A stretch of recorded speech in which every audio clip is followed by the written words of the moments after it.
Высший совет старейшин Токсюбе и Республика Саха-Якутия был создан в 2000 году.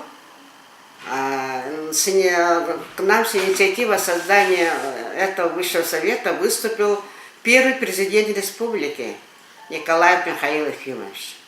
Он в то время собрал в Саха-театре очень много наших ветеранов и сказал, что мы создадим высший совет старейшин, чтобы они не жили в стороне, чтобы они были всегда активными, помочь в становлении гражданского общества. И мы с радостью это восприняли. И вот уже 16-й год уже работаем. Первым председателем высшего совета старейшин был Шадринов Николай Васильевич, который раньше работал и в Саммине, и в обкоме партии, долгое время работал министром сельского хозяйства, Министерства сельского хозяйства. И 2008 года я стала председателем. Я раньше работала в Мегно-Кангаласском районе, председателем исполкома, секретарем райкома партии, потом председателем президиума Верховного Совета Республики Саха-Якутия, потом была министром социального обеспечения. В общем, короче, у нас богатый опыт трудовой жизни, деятельности. И члены Высшего Совета Старейшин также сформированы. Нас 35 человек. И из этих 35 человек у нас 2 героя социалистического труда, 7 почетных граждан республики, 6 почетных граждан города Якутска. И все мы являемся заслуженными работниками народного хозяйства, заслуженными работниками культуры, учителей. Поэтому собрались такие люди, которые заинтересованы, чтобы развивалась наша республика Саха-Якутия.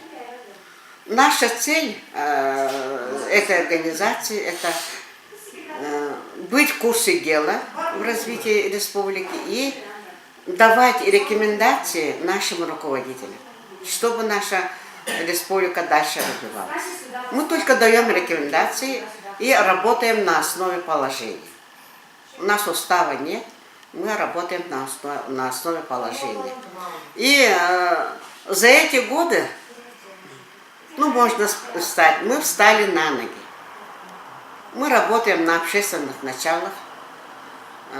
Все наши члены молодые самые, это 65 лет, 70, а которые в возрасте у нас в возрасте сейчас 83. А практика, мировой практики, например, я недавно прочитала, в американском конгрессе работают депутаты, сенаторы, 90-летние. Это не зависит от возраста, который участвует в этом строительстве общества.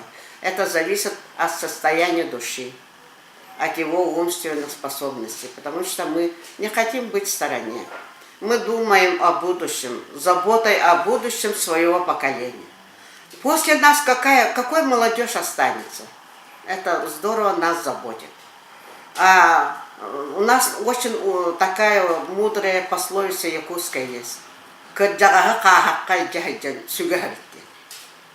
Это значит учитывать мудрость стариков, пожилых, уважать своих родителей. Даже у нас есть такое изречение, например, анипадиста Сафронова Алампа. Туаккада тоян народ. Тантутугун народ катугала. А почему не уважат такого первого нашего писателя, философа? А сейчас, видите, Егор Афанасьевич Борисов, наш Бархан, опирается на общественное мнение. Это очень большое достижение. Мы рады, что Егор Афанасьевич поддерживает всех общественных организаций. И мы дальше будем работать. Мы стараемся дать такие рекомендации, которые шли на пользу развития общества,